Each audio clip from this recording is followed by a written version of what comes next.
Welcome to the Self Within podcast, where we will look to ancient traditions and modern insights to seek guidance, knowledge, and practical tools to help us reconnect with our true selves.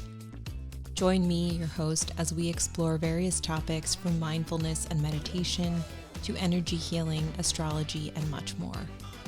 We'll hear from experts and everyday individuals to explore the connections that exist between mind, body, and spirit, and how we can use them for personal growth. To learn more about how to work with me, visit nunatherapy.com or follow me on social media at nunatherapy. Welcome to today's episode. We are going to be talking about the divine feminine and masculine. And these are energies that we all intrinsically have within us. We have the divine masculine and we have the divine feminine. And what's beautiful about this is that it really goes beyond the gender that we can see with our eyes and the gender that we might identify with. And it is more about the different aspects and the qualities that are really within us, that are a part of our being. And today we are joined by our guest, Yilin Frion-Lee, and she is an Antojai quantum Reiki grandmaster and spiritual life coach. So let's dive right into this. So welcome, Yilin. How are you? I'm great, Annabelle. Thanks for having me. I'm excited to dive in. Yes, I love this topic, especially because it's something that I don't think we talk about it enough. I think we're so focused on just gender. We're focused on what we can see, and I think that's pretty natural. But I want to talk a little bit more about what is underneath all of that and the fact that we all have these masculine and feminine energies within us. It's not that we have one or the other, but we have both, and they are complementary. And it's important for us to understand how they exist within us and how to have a balance of these energies. But before we get into all of that, what is the divine feminine and how does that differ from the divine masculine from your perspective? Yeah, I love this topic because it is bringing people to this higher awareness of themselves, their inner selves. And as we talk about the divine feminine versus the divine masculine, the word divine is incorporated. So Mm, it immediately elevates these concepts to the vibration of this higher focus. So the divine masculine and divine feminine is intrinsic in all of us. It is intrinsic in the whole of the universe that we live in. And the best way to illustrate this is by imagining the symbol that we all know, the yin and the yang. So in the yin and yang, that it's illustrated by this white light aspect and then the dark aspect. And within each aspect, there's a small dot which repeats the light and the darkness and the darkness and the light. And the darkness represents the divine feminine. And it's often being demonized, suppressed, pushed away because as human beings, since the beginning of time, we have been fearful of the unknown, fearful of darkness, fearful of the things that we cannot see or feel or know. mm, And so, one of the main reasons why it's been demonized is just this primordial instinct to be fearful of darkness as a survival instinct. The divine masculine represents the light side, the brightness, what we can see, feel, touch, know. So everything material, everything earthy, everything we can manipulate with our physical senses, our bodies, or technology. The divine masculine is about logic, it's about protection, it's about survival, it's rational, it's structural, it has a lot of rules. So recognizing there's ways to kind of blend and work with these energies is really important. And nobody can really get to the divine feminine successfully and healthily without actually having to explore the divine masculine, because the masculine aspect of ourselves understands how to create that container boundaries so that we focus on one job and not a million jobs. so we can discipline ourselves. And the results of this patriarchal society is that we are constantly running away from what we deem to be dark, what we deem to be uncontrollable.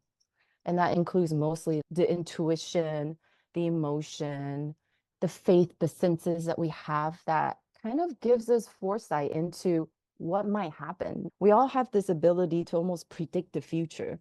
And sometimes it's based purely on intuition. You're just suddenly like, I really shouldn't talk to that person. I don't even know why. And it might be this person is holding some sort of emotions against you. You may or may not know why, but you can sense it. You touched on so many things, and I love how you describe the feminine as the dark and masculine as the light. If I go into astrology, the masculine is the sun, right? That's Mm-hmm. the light. That's the thing that we see. That is the ego. That is the thing that shines. And maybe, as you said, also the mask that we present to the world. And then Yeah. you have the feminine, which is the darkness, and not necessarily in a bad way as we might think of when we hear that word, but more the darkness of going inward and what's inside. And the moon in astrology represents our emotions. It is our inward most feelings and thoughts. And so I love that description that you brought in, because I think to your point about the difference between the two, you need both to really find that a healthy balance within yourself. You need the structure and the boundaries and the limits. We all do. It's not bad, but I think you can go to an extreme, the extreme of doing too much, the extreme of doing too little. And on the flip side, with the feminine, you have the same thing. You've got creativity and flow and intuition, and that has an extreme of too much or too little. One of the things you also talked about was this polarity, and maybe we can go into that next, which are these three charges that are present within these different energies. There's the positive, there's Mm-hmm. the negative, and then Mm-hmm. there's the neutral of it. So maybe Mm-hmm. you can touch a little bit more on that, and what does that look like? Yeah, the polarity is important because it helps us understand the scope of what we're experiencing, the wider range of it. Anything in the extreme becomes unhealthy. So an unhealthy divine masculine person would be someone who's overly controlling, overly protective, very aggressive, does not listen. It's his way or the highway, and that's it. And if we swing to the other extreme in the divine feminine, that is someone who is perhaps too emotional and going with the flow all the time without structure, very unpredictable. The emotional waves just is fluctuating all over the place, has no respect for boundaries and all that stuff. And it's constantly coming up with ideas, but not able to execute it. So we don't want either of them. And everyone is on the spectrum. Once we become more aware of ourselves, our natural template, we will realize that we are both, but different degrees, different percentage of it. So the neutrality is important because it brings us to that center place. Now, this is not a perfect neutrality. This is not 50% masculine and 50% feminine. We'll never be that either, because for each one of us, there's a natural way of existing. Lately, I listened to Matteo Di Stefano's podcast, and he was talking about the concept of atoms, where everything in this reality carries three charges. It's got the protons, positive, and the neutrons, neutral, electrons, negative. So if everything is made out of these three charges, we can start to use this and apply in how we perceive ourselves, how we even perceive the divine masculine, divine feminine, and the neutral. Because when we do it, we start to realize, oh, you know what? I don't need to just always be in the divine feminine, nor do I need to always be in the divine masculine. There's somewhere in between that I am most authentic. that I feel the best right now. And when we are able to see or start to realize there's a neutrality, and neutrality is where we feel the most powerful. And that's the aspect that a lot of spiritual teachers talk about. It is the part that feels right. Another thing that I've been seeing is what we present to others is just as important as what we think of it within ourselves, kind of how we value ourselves. And to seek that balance is really important because this is essentially learning to have a better relationship with ourselves and not denying these polarities within. Because when we deny, we actually end up manifesting it in a more negative way. You've heard of, like, I've said this, maybe you have said it too. I would never be like my mother. I would never like be like my father. I would never do this because my mother is blah, blah. And then we end up manifesting exactly those resistance. And then we get thrown and confronted with it. I think a lot of times we think of the masculine as being the more negative, the more tough, the more hard. And then you think of feminine as the soft, the caring, the nurturing. And that's just almost what we've seen in society, is what a lot of us have grown up with. It's definitely what's mimicked on TV. But even within that, the feminine has a darkness. The feminine has a roughness. And similarly, the masculine has its own softness to it. And it's interesting. I was trying to explain this to my husband the other day because I was like, let's tap into your feminine energy. And he's like, what does that even mean? I was like, we have it within both of us. So, yeah, I think it's great that you're bringing this up. So, it really depends on where the person is, because I've heard it both ways as someone who has been personally growing up uber masculine because I needed to protect myself. I needed to learn to be independent at a young age, that I was seeing everything from the divine feminine as weakness. Okay, that is just going to inconvenience me if I allow my emotions to come through. If I tap into that messiness of emotions, of lunacy, because it's from the moon, came from the word luna, lunacy, why most women are categorized as crazy. Okay, there's a reason for that. Now, in the very uber hyper masculine perspective, and I've been there for a long time when I was younger, I didn't like to touch any of that because my mother was a very wounded, divine masculine representation growing up for me. And so I just didn't want to touch it. So I can understand when I work with male or most guys who identify as uber masculine, that they have resistance there. And then now coming to the flip side, I also understand what you're saying, that from the female feminine perspective, we can understand that all these like control, fear-based control, rules, laws that seek to suppress the feminine energy is negative, or the nagging in our head going, yeah, you're not good enough. This is not good for you. You need to prepare more.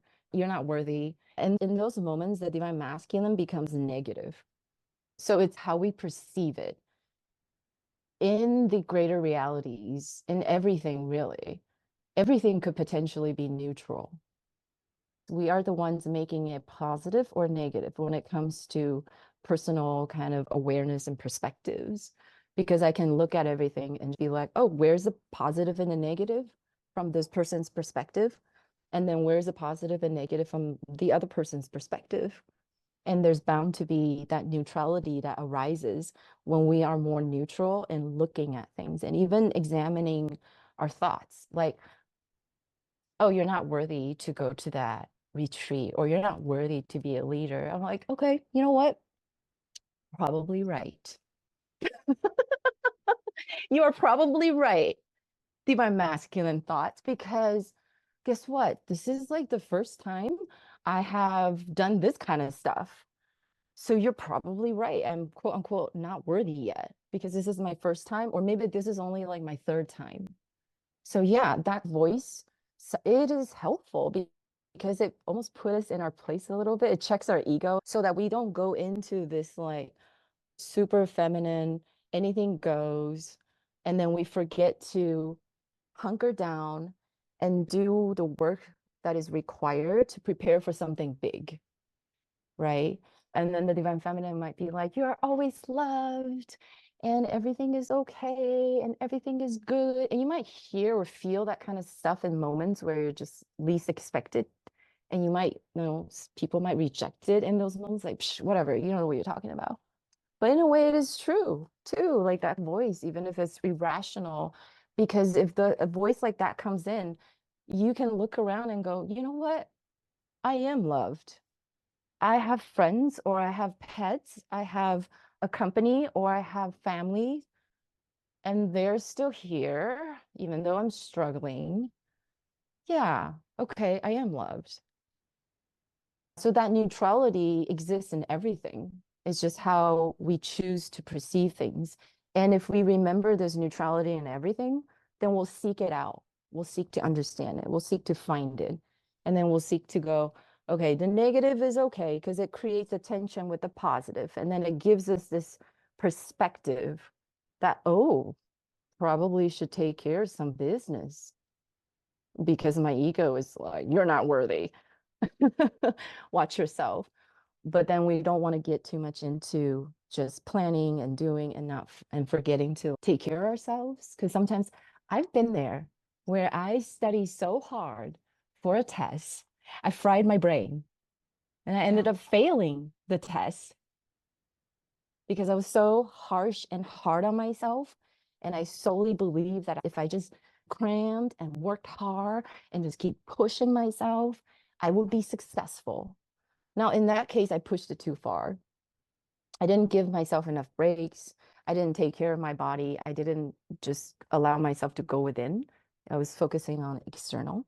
And so that kind of stuff could happen if we just focus on one thing for too long and ignoring whether it's the divine feminine or the divine masculine kind of prompt. One of the things that you talked about when you feel that there's weakness in Mm-hmm. the feminine or in the emotions, Yeah. and that was something that I definitely felt growing up, and that I had that belief for a long time where I did not want to tap into my emotions at all. It was like, why am I even crying during this movie? Why am I crying over this letter that I got or whatever it was? Because that's just inherently who I am, that I am a very emotional person. And but there was something about that from growing up and experiences that I had that I saw it as weakness and I didn't want to show Mm-hmm. that part of myself. But by not showing it, I was blocking off unconsciously a complete side of me that I've only within the last few years, through all of my learnings that I've done, that I've learned I have a ton of emotional energy in my being, my chart, if we're Mm-hmm. talking astrology. And it's allowed me to step into that. And now I'm like, yeah, I'm crying at a movie. Actually, I have a funny story. I've been watching This Is Us. I don't know if you've ever seen that show, but That sounds familiar. it's on Netflix right now. But I had heard about it many years ago and people were like, "Oh, it's a really good show." So, I started watching it. This show literally gets me so emotional every time, and I actually want it. I don't know if you've ever been in a place where you want to cry. Like, I sometimes seek out opportunities to watch a movie so that I can cry. I put on a rom-com because I know I'm going to cry. I've never done that before, to seek it out. And I love it because by tapping into that, it's allowed me to have empathy and much more compassion for other people that I work with. And I think that's what's beautiful about not only being aware of the differences in the energies, divine masculine and feminine, the importance of finding that neutrality, as you talked about, but knowing when to seek them out. And by seeking them out, it allows you to open up a part of yourself that you might have completely blocked for many years. I think so many of us, especially for women and those of us that identify as women, is that we live in the masculine. If Yes, we're in a yes. corporate job, we are living in the masculine because we're being asked to deliver results. We're being asked to set timelines. We're being asked to maybe miss out on things with family and kids and community because we have to do all these other things. And that has allowed us to completely close off this beautiful part of ourselves that I think that when we do open it up, other opportunities come into our life. Other opportunities are presented to us that we may not have otherwise realized. And then, of course, not missing out on the masculine, where you can have the same thing. If you're not living in the masculine, if you're not in that structured place with no boundaries, then that also has its negative effects. Hmm. Yeah. No, and emotions is such a big concept, really. When we break down the divine feminine, the number one thing that people resist is emotions, Yeah. men, women, anybody else alike, because it does show up neurotic, uncontrollable, can't be predicted. And a lot of people don't like to be in that space and feel weaker or suddenly have something come out and then knock you off your balance or your foundation. But emotions, the etymology of emotion, the word is energy in motion. Emotion alone allows us to create, allow us to expand. We can use and harness the power of, let's say, anger to do something, anger to become an activist, anger to represent the suppress. We can also use other emotions to do a lot of things. And it's just more divine feminine emotions such as love, nurturing, intuition. It's even bigger because most people don't know how to deal with those emotions when it comes, because these are big, big energies and they confuse people. But yeah, even small ways to release that. Um, it could be in things that allows you to cry out in a healthy way that nobody's looking.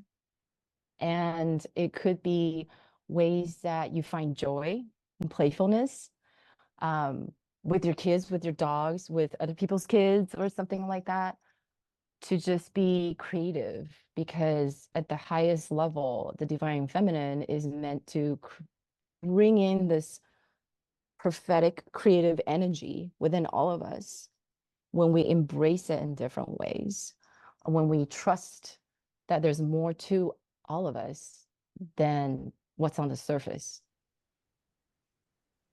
And to the things that you're talking about as like examples of how to maybe tap into these emotions, I was with someone the other day and they said to me, "How do you find happiness?"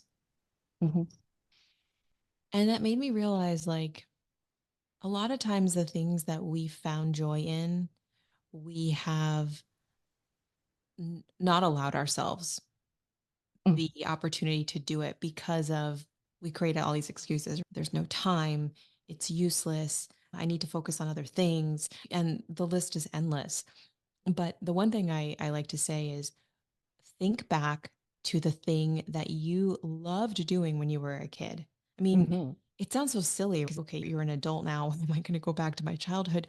But that was probably the purest essence of happiness and joy. And it could have been singing. It could have been coloring and drawing. It could have been writing. It could have been just being outside in nature. And those are little clues to tapping into the emotions, tapping into even discovering that divine energy that we just talked about. If it's the creativity, then that means that your feminine energy might still be untapped. That might be a part that you still need to work on. So, those are our little clues to pay attention to, especially for people that are listening. It's like, how do you, one, even know which energy might be off in you. Mm-hmm. So I would say really start asking yourself, what is it that you do most predominantly? What kind of a job are you in currently? Are you needing to be structured and focused and have timelines? Or are you in a space where you can be much more creative and intuitive? And then asking yourself, do you need to bring more of the other energy into your life to find neutrality? And I think those are questions that you can start asking yourself to find that balance, to really come back into harmony. Because I think for me, it's about what we already have inside of us and how we need to work with both the divine and feminine and masculine to really survive and to find happiness in life. Yeah, ultimately, that's the goal, period. It's to find happiness, it's to embody happiness and to craft a life that you can be happy in and not to be restricted in going after it just because society tells you X, Y, and Z, or your religious conditioning or family upbringing says X, Y, and Z, and other people says X, Y, and Z. So the divine feminine allows us to tap into that. That really is the trusting in the self, even though a lot of times you can't explain it. It's just like, I feel like I need to do this. Everyone's like, yeah, you crazy. There's no proof that this would work in this reality. Like if you can live in Elon Musk's mind, you'd be like, you are the craziest person ever.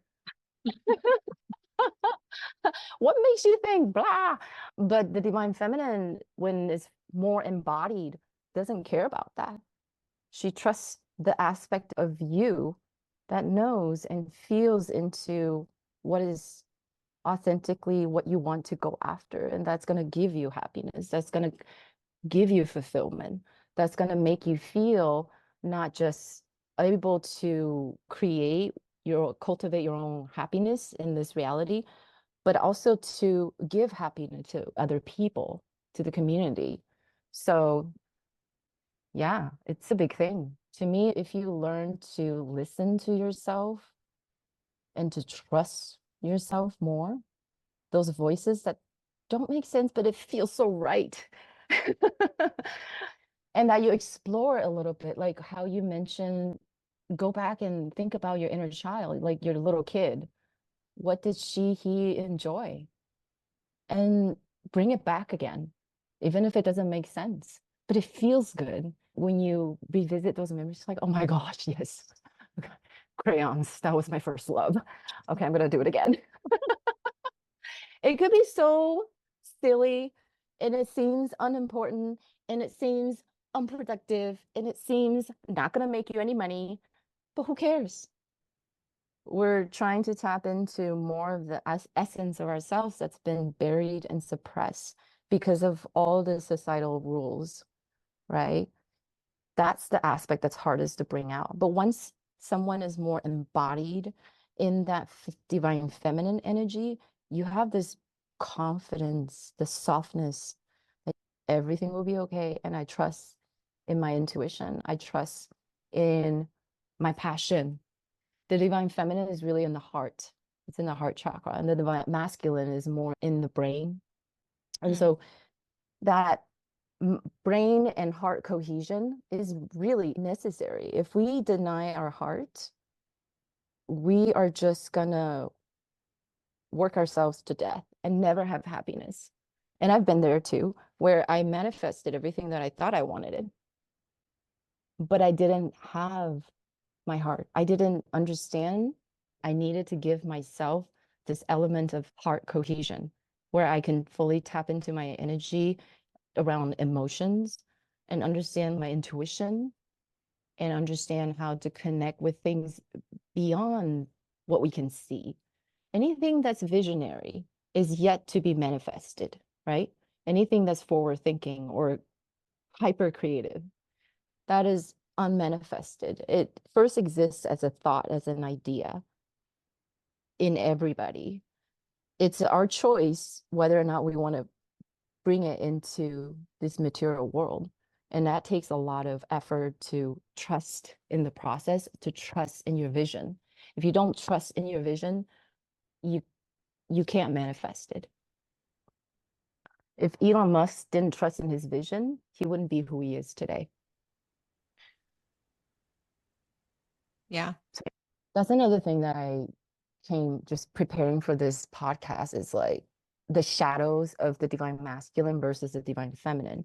The divine feminine requires trust, or you can also see as faith, because you can't see it. You got to have faith. You can't touch it yet. You got to have faith. You have this brilliant idea. You don't know if it's going to work. You got to have faith. The divine masculine desires respect, because the divine masculine has created foundations and structure and safety, the safe container, whether it's the job that you have or the family that you have or the house that you own. And there's this desire to be respected, honored. And when the divine masculine aspect of ourselves feel disrespected, we go into anger, we go into self-protection, we go into, what do you know? Don't you know how hard I work on this? Don't you know this is who I am? Why can't you just respect me? And what's the emotion for the feminine, for the trust? The trust is in the love, because it's in the heart chakra. Mm. Yeah. But it's interesting because you cannot just purely have trust. You know, like love cures everything. It does not. I'm sorry. Sorry to tell you, it does not. It's true. Yeah, if we live in a Disney movie, sure. This is not the reality we live in. Love does not conquer everything. It depends on the situation. You still got to have your basic needs met. Otherwise, you can have a lot of love and try to be creative, but it's just not going to be manifested because you're not going to feel safe in this physical reality. So, even looking at these two concepts of respect versus trust, the divine masculine demands respect. That's more in the wounded state. But then if he trusted his intuition more, if he trusted that there's so much more beyond what's the seen, if he trusted he can be creative too, that he can be joyful and happy, then he'll start to blend with that energy of the divine feminine. I say trust because I work with a lot of clients with heartbreaks in romantic situations. And it always, the narrative is like, how can I ever trust this person again? So when our trust is breached, we start to feel this heartbreak. Like, oh my God, how can I do this? He violated my trust. How can I ever like trust again and love? So immediately, if we start to think about the concept of trust or faith, it goes into the heart. It goes into the divine feminine. And as a divine feminine perspective, the uber trusting person also is not good, like overly trusting in love. That's not good. Now, to blend that respect aspect, which a lot of healers, helpers, and very divine feminine people lack, is the honoring the respect for themselves, to set boundaries, to say no to certain things, to say, this is not gonna be good for me right now. So I'm not going to allow myself to engage in that, because the divine feminine in its like extreme form just trusts everything and everybody. That will allow people to come into their house and invite everybody to the party, and there's no boundaries. Big happy family, no matter Yeah. where she goes. But this creates so much chaos because there's no structure. There's no, but where are you? Are you just here to spray yourself so thin and to give and give and give and give until there's nothing left of yourself? So that honoring, that self-honoring and self-respect is necessary for the divine feminine who trusts too much. And then the Yeah. masculine needs to trust a little bit more. I love that. Yeah, those are big topics because I deal with that all the time. I go into the ragey anger mode. How dare you disrespect me? Haven't I proven myself enough? And then I'm like, okay, chill out. I know I work with a lot of clients too that have a lot of things going on in the heart. I always find that the heart is the place where we store so much. And I think oftentimes we just don't even realize it's there. Yeah. Because I think as Humans, we've learned to survive. We've learned to push things down. We've learned to focus on the things that are right in front of us or ahead of us.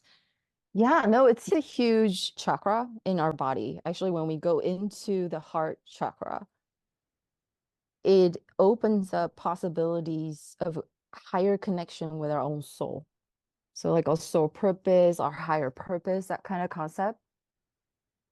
And it holds a lot of trauma, it holds a lot of resistance, it holds a lot of memories.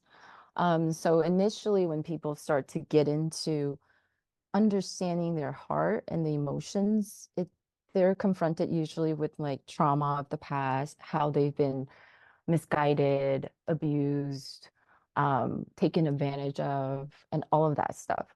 So yeah, it's really a big, big, big area for anyone who is ready to dive into. The reward of that is that you really come to realize, oh my gosh, I have so much more to offer. And in the realms of making myself feel better about myself and making other people feel better about themselves, because it opens up a lot of different talents, I would say.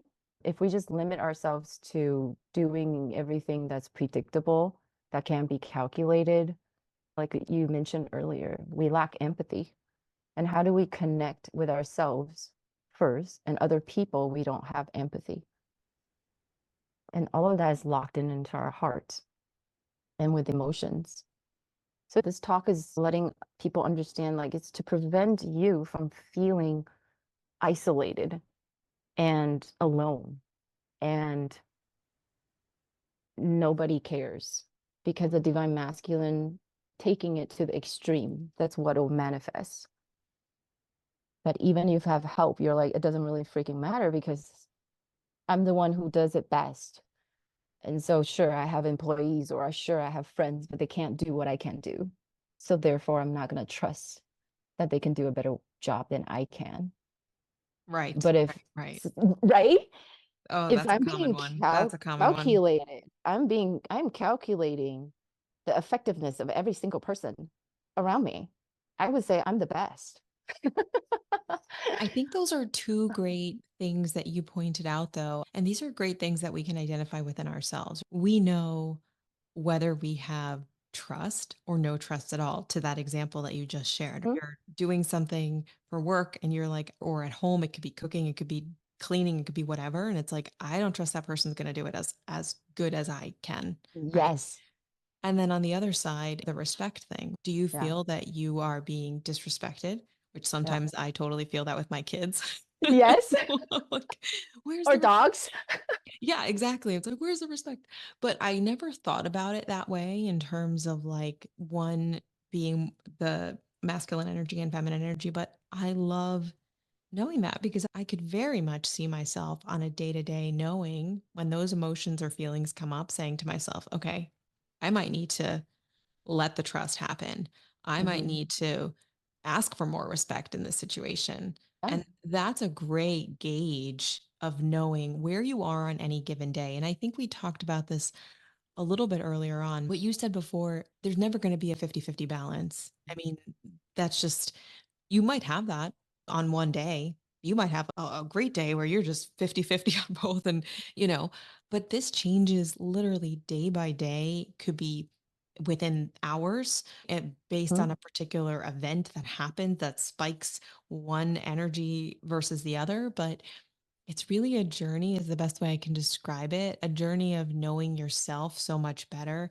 And once you can really start to pinpoint and become fully observant of the way that you're feeling, the things that you're thinking, then it becomes easier for you to say, okay, how can I shift this if it's necessary?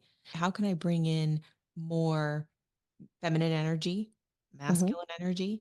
Mhm. And there may be some days where you might just want to be in your masculine or just want to Yeah. be in your feminine, and that's okay too. It's Oh like yeah. there's no right way or one way to do this thing. No. That's why it's so important to know that these are complementary. They're really both needed. And I think as you have more experience in identifying them, you'll really become more aware of okay, which one do I need more of today? Hmm. And adjust as needed.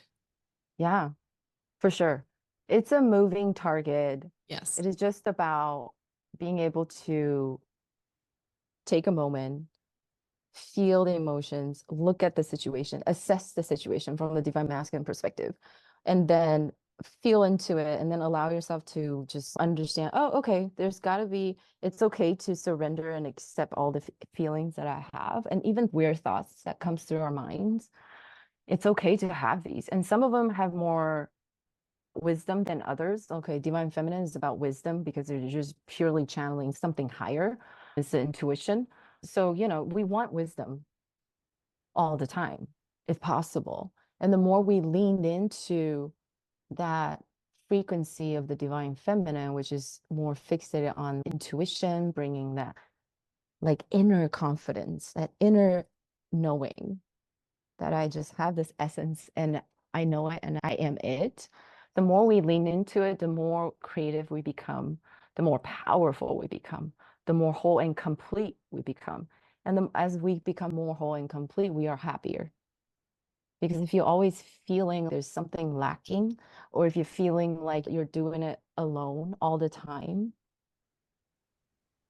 that's not happiness. Nobody can sustain that for their entire life without somehow collapsing something, whether your health goes out or people start to disconnect from you, right? If it's so like this island, we are too divine masculine. And I think that's what we see a lot of today. I mean, Mhm. burnout, such a common thing. And that's just, we're overworking, we're over analyzing, we're over fill in the blank, right? And then you have this burnt out feeling. I know so many colleagues that have had to take leaves just because they need time to not do anything. They need time Yeah, to rest. And I think we need to yeah. allow ourselves to do that. But I find that we are at a time right now where we are starting to be much more conscious of this. I Hmm. think we're still in a place where we're still in a masculine society. If I'm fully transparent here, we are starting to be more aware of the things that we need. If I even think about corporations, they're starting to integrate so much more around work life balance, or how do you support flexible working models that are much more different than they have been in the past or traditionally. So we're starting to lean into much more feminine energy. I Hmm. don't think we're there yet. And I have confidence that we're going to get to a place where it's not going to be, because I also see it going to the extreme of let's just focus on the feminine. Let's just talk about that. But we're going to get to a place where I don't even think we're going to be talking about one versus the other, but talking about how they are both integrated into one. Hmm. That's my dream. And I think that's where I really see things going. Who knows if it's going to happen in my lifetime, but I definitely see it going there. Yeah, no, and it's inspiring. It is definitely, we're seeing movements and changes being made to honor mental health, to for people to stand up and speak and almost like break down structures. I mean, the tennis player who opt out of the interviews with reporters because she's like, it'll just destroy me. I can't do it regardless of the fact that this was part of her contract, the divine masculine, the rules. Yeah. But she was looking at it like, no. And then it created this ripple effect. So more and more, I think people are becoming stronger and being able to stand in their own divine feminine sovereignty and speak their truth. And then finding that there's a huge resonance with the collective society, that everyone is, so many people are saying and wanting to say something similar, but it takes one or two or three people to start this movement. And it's inspiring. I think it's beautiful. The fact that people are even open to it and it's creating movements. Exactly. No, it's such a big topic though, but I think it is about not demonizing anything, trying not to deem it as shameful, bad, negative. I mean, if you want to look at negative as a positive, like just a negative charge, yeah, do that. But to say just because I have this thought that I must be a bad person or I have this feeling then I must be weak, is demonizing it. So Mm. going back to like kind of the atom analogy, instead of having like an angel and a demon, we actually have the divine feminine, divine masculine, and maybe like the neutrality is like the higher self, our soul. And all three should exist simultaneously if we want to get closer to that higher aspect of ourselves, the divine self. And I think the other thing that you're just talking about too, which is the negativity or even the demonizing, that's super important with really anything that we're talking about. But the things that we focus in on, that we obsess over, that we tell ourselves mentally are the things that we are going to bring into our reality. I mean, those are the things that we're going to attract. So if we continue to use your words, demonize, emotions are bad or Yeah. something else, then we're going to make that true for us. Yes. We're going to make Oh, that true for us. So I realize that's hard to shift. That probably takes lots and lots of work. That takes really digging into past experiences, figuring out like what was like the core of it. Where did the little seedling sprout where this idea took hold? But I think if you can do the work and you can really start to understand where that starts, where that negative kind of mindset begins, and then start to change it, like change that mm-hmm. narrative for yourself, because that is really the only way that you're going to allow the opposite to come in for you or to be Yeah. true for you. But Mm-hmm. if you can't do that, then I think it goes nowhere because you Yeah. continue to be in an old story. You continue to live that life and you continue to tell the universe or call in those things for yourself, whether you know it or not. And then that kind of the cycle continues to repeat. The universe Mm-hmm. continues to give you the things you're saying, then you continue to believe that it's not true, and then the cycle keeps going. So I think that's so important with any type of work that you're doing on yourself, for yourself, is that what you put out is what you attract back in. Mm-hmm. And this just circling back to the emotions, the phrase, what you resist persists, Yes. because resistance is a very powerful force. Why do we resist something? Because we think it's bad? Do we think this is going to make us weak? Well, that's a powerful emotion, right? It's a powerful emotion because you're just like, I don't want to be weak. I want to be strong. Okay. So you're going to call in different scenarios to allow you to practice not to be weak, but it'll probably put you down a little bit to challenge you, create that tension to perhaps make you feel disrespected. Then you learn in those moments that you need to speak your truth or that you need to stand up for other people or you need to stand up for yourselves.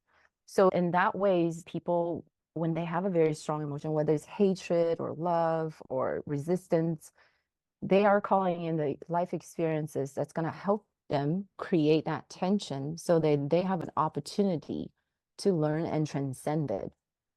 And that's everywhere because I look at how people talk about manifestation and it's like, okay, what you think about will come into your reality, but it's actually what you feel the most strongly of, you're going to call it in because you're vibrating that vibration and it's very powerful. Now, just because you're calling in something is not necessarily always negative. Yeah. Yeah. Well, I love that you say the feeling thing because that is 100% true. Where, and just going off on a tangent for a little bit because I'm against affirmations in a way, because Yeah.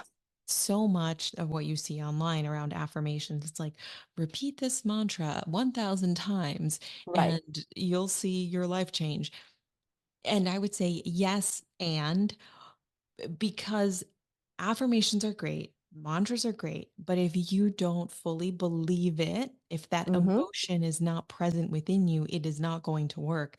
Doesn't matter if you say this thing day in, day night, a million times over the course of a year. If you still truly do not believe it, it's not going to happen for you. So you Yep. need both of them.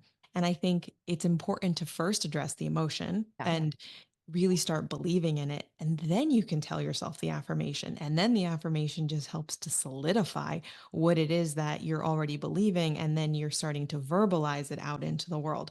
So affirmations are great, but first But feel it as you said, let's just feel Yeah. it. And I've actually had that experience where I've told myself something and my body has like a little, I don't even know what to call it. It's like a tick. Like Mm-hmm. I'll say something and I'm like, oh shit, I don't even believe this. And I'm saying it. Yeah. Then there are times where like I'll say it and I have this feeling like, oh yeah, it's like in my belly, in my gut. It's like, Yeah. yeah, I know it's right. I know it's true. And then I feel so much more powerful to keep reciting it versus like the opposite where I'm like, oh, I don't even believe this. Yeah. No, and that's perfect. And as a demonstration of following your intuition and how you intuitively feel in the body. Because if you see an affirmation online on social media and you're going like, "Well, that's dumb. Who does that? Who says that?" Then vibrationally it's not in alignment with Oh, you yeah. right now. So then move on. Go somewhere else. Go something else. Do something else. Because instead of going, oh yeah, there must be something wrong with me. Wow, oof, yikes. I don't believe in it. You don't need to change it right now. You just follow your intuition and go, let's look for something else. I'm Yes. in this like affirmation mode, but you got to find something that is aligned with you right now, vibrationally. And so that leaning into that gut feeling, the intuition, the, oof, this feels good.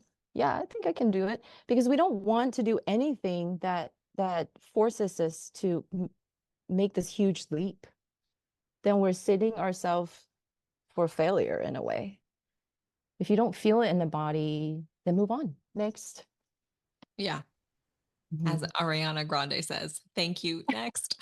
Yes, thank you. Next. Like I'm sure it works for other people, and I'm sure maybe at some point it'll work for me, but not right now. Next. Oh, do you have any like final parting words on divine masculine, divine feminine, reconnecting with these energies? Yeah, I would say to the listeners to just be open to exploring these concepts as a journey, and that a journey never ends and there's no perfection in the journey. It's just experiences.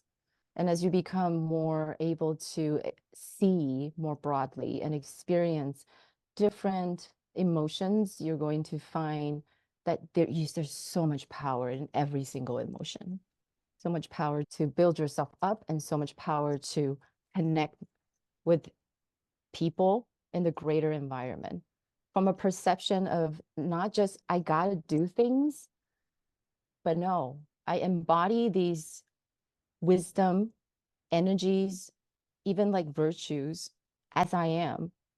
And me showing up is already a huge thing, that I can just be there and flow with people, flow with events, flow with issues. So, yeah, I want to encourage people to just think about that template of positive, negative, neutrality. See it as what is, not the stories that we made out of, not the judgments, and surrender the judgment, surrender the self-blaming. And you're going to be more powerful as a result and happier. Thank you for listening. If you're interested in becoming a client and working with me, visit me at nunatherapy.com or follow me on social media at Nuna Therapy for regular content and inspiration. Until next time.